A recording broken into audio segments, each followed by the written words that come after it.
یا آج کل جو بارشوں کا موسم ہے، تو یہ موسم ایسا موسم ہے کہ اس موسم کے اندر درخت زیادہ اگتے ہیں۔ تو شجرکاری کی مہم پورے ملک کے اندر اس مہینے کے اندر چلائی جاتی ہے۔ جب گرمی عروج پر ہو، یعنی اس سے پہلے 2-3 مہینے پہلے جب لو چل رہی ہو، یا پھر جب سردی عروج پر ہو، اس وقت یہ شجرکاری کی مہم نہیں ہوتی۔ تو شجرکاری کی مہم آج کل کے موسم کے اندر ہوتی ہے، اس لیے کہ آج کل زمین کے اندر پودے اگانے کی صلاحیت بہت زیادہ ہوتی ہے کہ بارشیں ہوتی ہیں، اور بارشوں کی وجہ سے زمین زرخیز ہوتی ہے، اور پانی کی جو مقدار ہے وہ بھی زمین سے اوپر آ چکی ہوتی ہے۔ تو اس مہینے کے اندر پودا بہت جلد اپنی نشو و نما پکڑتا ہے۔ تو اس لیے ان دنوں کے اندر پورے ملک کے اندر انفرادی طور پر، اجتماعی طور پر، اور کئی ادارے شجرکاری کی مہم چلاتے ہیں۔ تو یہ شجرکاری کرنا، درخت لگانا، یہ بہت اجر و ثواب کا کام ہے۔ تو ہمیں بھی چاہیے کہ ہم بھی اس کے اندر حصہ لینے والے بنیں، ہم بھی اس بات کا حصہ بنیں کہ جہاں پر ساری دنیا شجرکاری کر رہی ہے اور اپنے حصے کے درخت لگا کر ہمیشہ کے لیے جب تک وہ درخت رہے گا اس سے اپنے لیے صدقہ جاریہ پیدا کر رہی ہے، تو ہمارا بھی حق بنتا ہے کہ ہم بھی درخت لگا کر اپنے لیے کچھ نہ کچھ صدقہ جاریہ پیدا کریں۔ اور یہ درخت، ہمارا لگا ہوا پودا جب درخت بن جائے گا تو ہمارا اپنا کچھ پتہ نہیں کہ ہم کب دنیا سے چلے جائیں، لیکن درخت ایسے بھی دیکھے جاتے ہیں کہ ان کی عمریں 100 200 سال 300 سال تک چلتی ہیں۔ تو آپ صلی اللہ علیہ وسلم نے ارشاد فرمایا کہ درخت کے سائے کے اندر کوئی بیٹھتا ہے، یا کوئی درخت کا پھل کھا لیتا ہے، یا درخت کے پتے کوئی جانور کھا لیتا ہے، تو جو بھی درخت سے کسی اعتبار سے بھی فائدہ حاصل کرتا ہے تو وہ درخت لگانے والے کے لیے صدقہ جاریہ بن جاتا ہے، یعنی درخت لگانے والے کو اس کا ثواب پہنچتا رہتا ہے۔ آدمی خود تو دنیا سے چلا جائے گا، لیکن جو اس کا لگایا ہوا پودا ہے، جو درخت بن گیا، اس کا ثواب ہمیشہ رہے گا۔ تو اس لیے ہمیں چاہیے کہ ہم بھی اس کا حصہ بنیں۔ اور یہ درخت لگانا یہ عبادت بھی ہے کہ حضرت آدم علیہ السلام جب جنت سے دنیا میں تشریف لائے تو آدم علیہ السلام نے آ کر شجرکاری فرمائی، آدم علیہ السلام نے درخت لگائے، اور اللہ تبارک و تعالیٰ کے پہلے پیغمبر نے بھی درخت لگائے، اور اللہ تعالیٰ کا جو آخری پیغمبر نبی کریم صلی اللہ علیہ وسلم تشریف لائے تو آپ صلی اللہ علیہ وسلم نے خود اپنے دستے مبارک سے درخت لگائے۔ اور اس کے اندر ایک مشہور واقعہ تو ہم سنتے ہی رہتے ہیں کہ حضرت سلمان فارسی رضی اللہ تعالیٰ عنہ والا واقعہ، کہ جب وہ غلام تھے ان کو مالک نے کہا کہ تم 300 درخت کھجور کے لگاؤ، اور جب وہ پھل دینے لگ جائے تو پھر تم آزاد ہو۔ تو نبی کریم صلی اللہ علیہ وسلم نے فرمایا کہ درختوں کا انتظام کرو اور گڑھے کھودو، جب گڑھے کھود جائیں اور درختوں کا انتظام ہو جائے، فرمایا کہ مجھے بلاؤ، میں خود اپنے ہاتھ سے درخت لگاؤں گا۔ تو 300 درخت تو وہ آپ صلی اللہ علیہ وسلم نے اپنے دستے نبوت سے لگائے کہ کھجور کا درخت کئی سالوں بعد پھل دیتا ہے، تو وہ آپ کے ہاتھ کے لگے ہوئے کھجور کا درخت بہت جلد اسی سال پھل دینے لگ گیا، اور وہ ایک بڑا درخت تیار ہو گیا۔ تو بہرحال یہاں سے ہمیں یہ بات بھی سمجھ آتی ہے کہ نبی کریم صلی اللہ علیہ وسلم نے خود اپنے دستے نبوت سے بھی درخت لگائے ہیں۔ اور آپ صلی اللہ علیہ وسلم ایک مرتبہ باہر بازار سے گزر رہے تھے تو آپ صلی اللہ علیہ وسلم نے حضرت ابو ہریرہ رضی اللہ تعالیٰ عنہ کو دیکھا کہ حضرت ابو ہریرہ رضی اللہ تعالیٰ عنہ اپنے گھر کے باہر پودا لگا رہے ہیں، درخت لگا رہے ہیں۔ آپ صلی اللہ علیہ وسلم دیکھ کر خوش ہوئے، اور آپ صلی اللہ علیہ وسلم نے فرمایا کہ ابو ہریرہ میں تجھے یہ نہ بتلاؤں کہ اس سے اچھا درخت کون سا ہے؟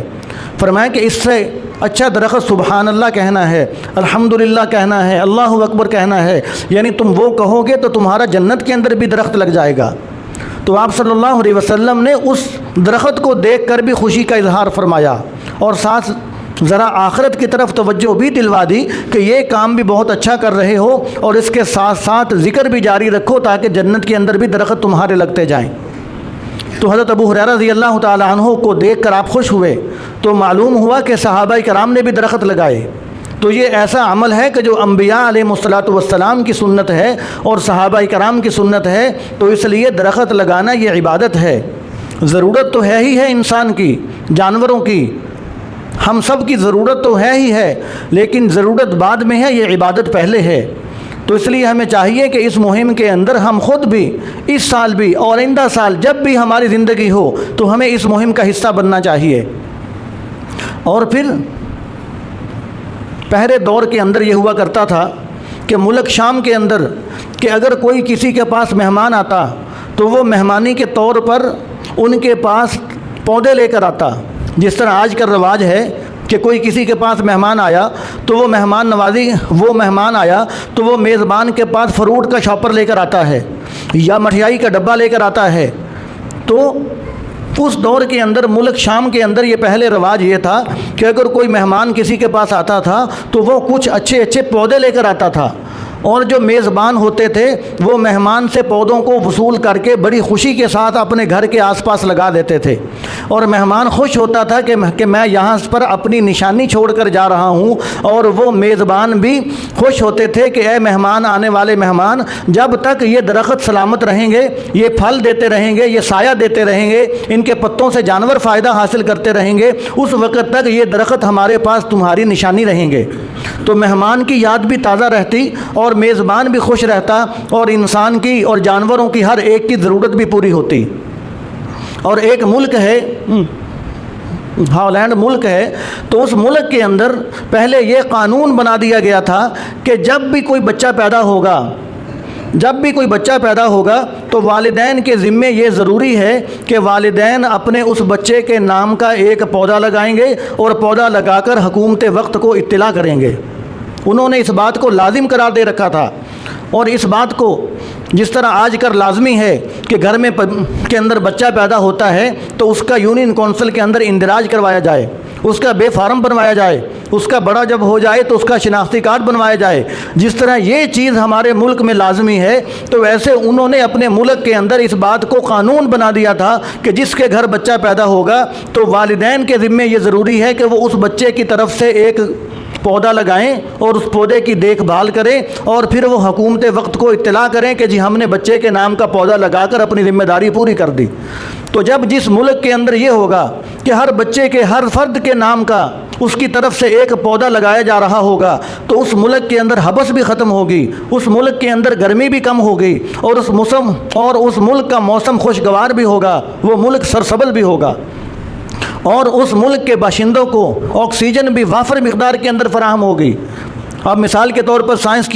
کی تحقیق یہ ہے کہ ایک جو درخت ہے وہ 1 سال سے کم جو بچے ہیں ان میں سے 36 بچوں کو ایک جو درخت ہے وہ آکسیجن مہیا کرتا ہے۔ تو اب جب درخت زیادہ لگائے جائیں گے تو چھوٹے بچوں کو کس قدر زیادہ آکسیجن مہیا ہوگی۔ اور سائنس کی تحقیق یہ ہے کہ جو 10 درخت ہیں وہ 1 ٹن اے سی کی ٹھنڈک کی مقدار ماحول کے اندر ٹھنڈک چھوڑتے ہیں۔ تو جب ہم ملک کے اندر جب درخت زیادہ سے زیادہ لگائیں گے تو پھر ہمارے ماحول کے اندر یہ درخت زیادہ ٹھنڈک چھوڑیں گے، تو پھر ہمارے ملک کے اندر یہ جو موسم یکسر تبدیل ہوتا چلا جا رہا ہے، گرمی بھی بڑھ رہی ہے، حبس بھی بڑھ رہی ہے، اس کی وجہ یہی ہے کہ درخت کاٹے تو بہت زیادہ جا رہے ہیں۔ ہمارے ملک میں کون سا ایسا شہر ہے کہ جس شہر کے ارد گرد کالونیاں نہیں کٹ رہی؟ ہمارے ملک کے اندر یہ ٹرینڈ بن چکا ہے اور کالونیاں بہت زیادہ کاٹی جا رہی ہیں۔ تو جب کالونیاں کٹتی ہیں تو پھر ساتھ ساتھ درخت بھی کٹ جاتے ہیں۔ تو درخت کاٹے تو بہت زیادہ جا رہے ہیں لیکن درخت لگائے بہت کم جا رہے ہیں، تو جس کی وجہ سے یہ مشکلات کا سامنا ہے۔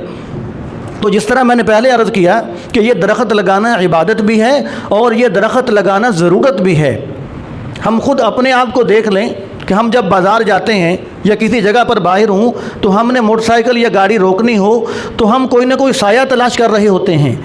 اور ہمیں اور جانوروں کو بھی کوئی بھی سایہ ملتا ہے تو فوراً اس کے نیچے ہم کھڑے ہوتے ہیں، جانور بھی کھڑے ہوتے ہیں۔ اب ہمیں نہیں پتہ کہ وہ درخت کس نے لگایا تھا، وہ جب ننھا پودا تھا تو اس کی حفاظت کون کرتا رہا، اس کو پانی کون دیتا رہا، ہمیں کچھ پتہ نہیں۔ ہم نے بس سایہ حاصل کیا، فائدہ حاصل کیا اور آگے چل پڑے، لیکن اللہ تبارک و تعالیٰ کو سب کچھ پتہ ہے کہ یہ درخت لگانے والا کون ہے اور اس سے آج تک کتنے لوگوں نے فائدہ حاصل کر لیا، اللہ تبارک و تعالیٰ سب جانتے ہیں۔ تو اللہ تبارک و تعالیٰ اپنی شایان شان سب کو اجر و ثواب عطا فرمائیں گے۔ تو اس لیے آپ صلی اللہ علیہ وسلم نے اس کو صدقہ جاریہ قرار دیا۔ تو آج کل کے موسم کے اندر یہ جو بارشوں کا موسم ہوتا ہے، اس موسم کے اندر درخت بختوں کی نشو و نما بہت جلد ہوتی ہے، تو اس لیے چاہیے کہ شجر کاری کی مہم کا ہمیں چاہیے کہ ہم بھی حصہ بننے والے بن جائیں۔